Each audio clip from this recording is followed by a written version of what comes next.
আবার জানেন হাটে গিয়ে ফোন লাগিয়েছেন, আসসালামু আলাইকুম।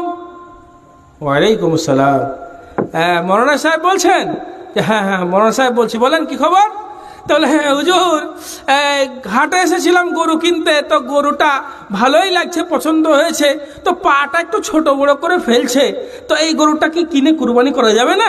একটু বলেন তো হুজুর। ও আচ্ছা আচ্ছা। আবার কেউ ফোন করে বলে, হুজুর একটু কানটা ছোট করে ছিঁড়া ছিঁড়া লাগছে, বলেন তো কুরবানি করা যাবে কিনা? আবার কেউ ফোন করে বলে, হুজুর চোখটা ভালোই লাগছে কিন্তু দেখে মনে হচ্ছে একটু টেরা টেরা, তো কুরবানি কেউ করা যাবে? কত প্রশ্ন তারা করে, কত ফতোয়া জিজ্ঞেস করে, শুধু কুরবানি জানোয়ারের খুঁত খুঁজে খুঁজে বেড়ায়।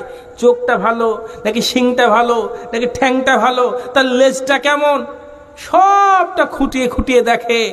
দেখার পর এইবার পছন্দ হয়েছে, না কোনো খুঁত নাই, এবার কুরবানি করা যাবে মাশাআল্লাহ। এবার যা বলবেন বলেন, ব্যাপারী সাহেব বলেন দেখি কত দাম নেবেন। এইবার বলে দিল, শোনেন কুরবানি জানোয়ার, ব্যাপারীরাও আবার খুব চালাক জানেন তো, এরা এত চালাক, ঠিক কুরবানির সময় যখন আসবে বলবে, শোনো এই কুরবানি করা জানোয়ারের উপরে দাম দর করতে হয় না। কথা বুঝলেন না? ঠিক